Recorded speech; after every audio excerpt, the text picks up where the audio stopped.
Welcome to Lives Beneath History. Megakles stands on a low rise above his fields, the wind off the Saronic Gulf, carrying salt and the promise of rain. He is an Athenian citizen of the 5th century BC, a farmer and veteran shaped by war, law courts, and the steady demands of land in classical Attica. His world is one of stone walls, assembly votes, and labor measured by season and necessity. This is his story. Megakles knew it was going to rain soon. The sky was mostly blue, with only a few thin streaks of white drifting high above. But behind the southern hills, there was a deeper gray that did not belong to fair weather. The air carried a faint edge of dampness, and beneath it, the sharper smell of salt blowing inland from the Saronic Gulf. He stood still for a moment on the slope of his land and let the wind press against his tunic. The olives below him shifted their leaves, flashing pale undersides. The sheep bells sounded irregularly from the lower pasture, where Glaucius was finishing the morning's grazing. It would rain before nightfall. That was certain. The sky suggested it, but that was not why he was sure. The old wound in his shoulder had begun to ache before dawn, a slow, dull tightening beneath the scar where the arrow had entered 20 years earlier. He rolled his shoulder once, testing the joint.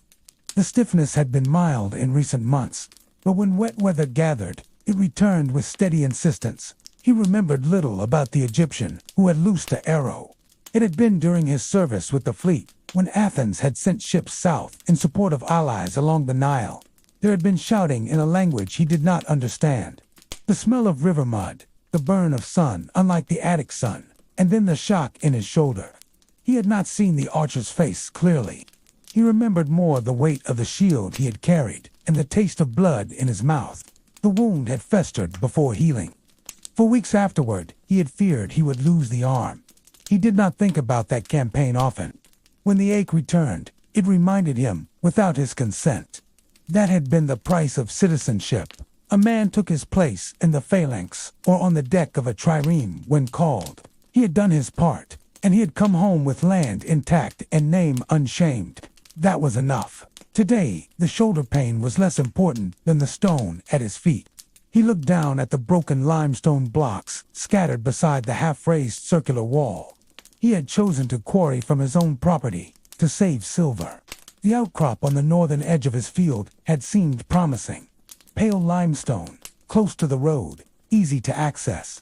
He had calculated that buying finished blocks from the main quarries near Mount Pentlicon would cost more than he wished to spend. He had reasoned that 3 strong slaves with iron chisels, wooden wedges, and a good supply of water could split his own stone into workable blocks.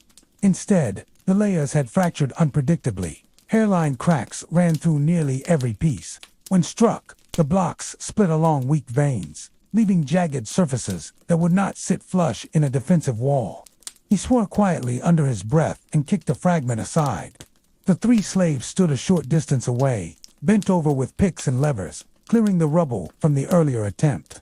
They moved slowly. Sweat darkened their short tunics, and dust coated their hair and faces. A round tower required stability.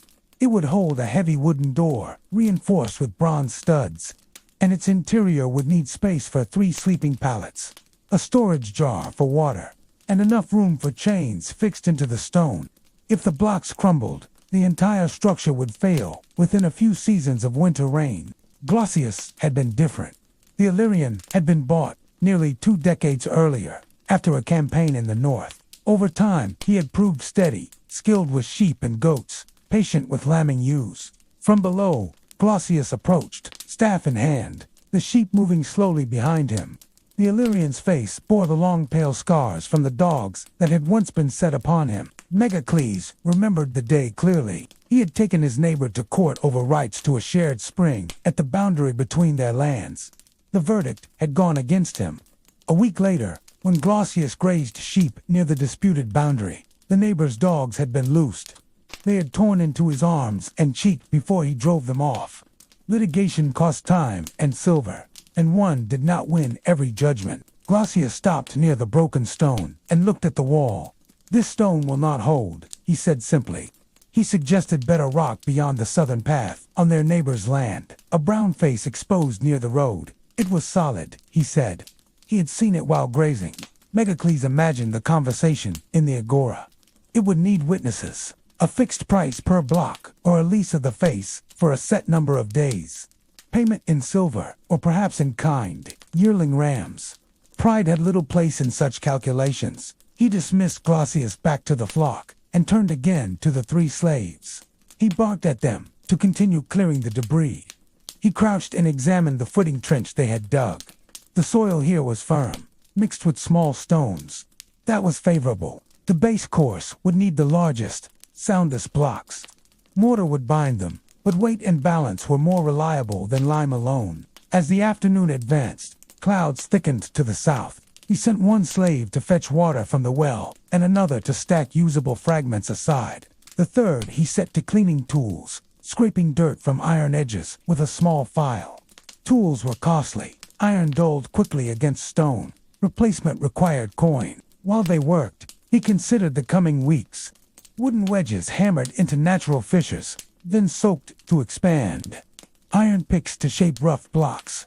Oxen to drag heavier pieces on sledges. Timing mattered. He would need to begin cutting once the storm passed, and the soil dried slightly. The ache in his shoulder pulsed again as thunder rumbled faintly beyond the hills. He straightened and looked across his fields. Rows of barley stubble lay pale and dry. In the distance, he could just see the road leading toward Athens. He thought briefly of the assembly he would attend in a few days. Men like him, who worked their land and served when called, had a voice. A drop of rain struck the dust near his foot, leaving a dark circle. Another followed. Within moments, the shower intensified. He ordered the slaves to gather tools and move them beneath a rough lean-to.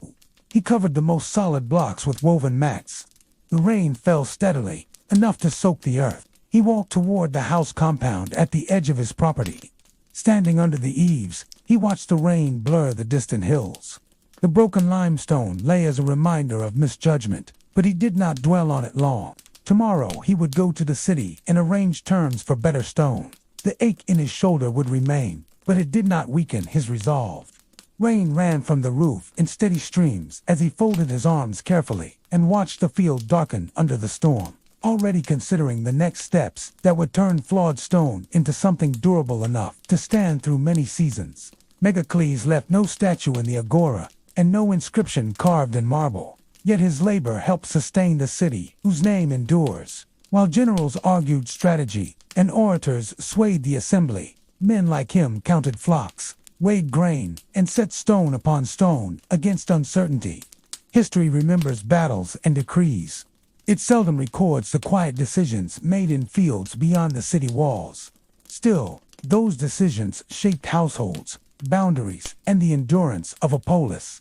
In the turn of seasons and the ache of an old wound, his life moved alongside the greater events of his age. The past seemed differently. Thank you for listening to Lives Beneath History.